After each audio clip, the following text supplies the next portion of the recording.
Hello viewers, Radhe Radhe. আজকে বানাবো পনিরের ফ্রাই। লম্বা লম্বা করে পনির কেটে নিয়েছি।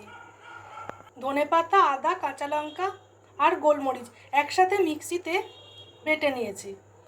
স্বাদ অনুযায়ী নুন, খুব সুন্দর করে ম্যারিনেট করে নিয়েছি। এবার একটু গন্ধরাজ লেবুর রস ওপর থেকে ছড়িয়ে দেবো।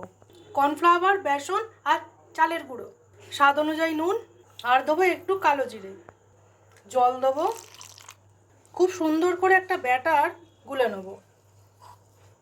খুব সুন্দর করে ভালো করে ফেটিয়ে নিয়েছি। এই রকম হবে।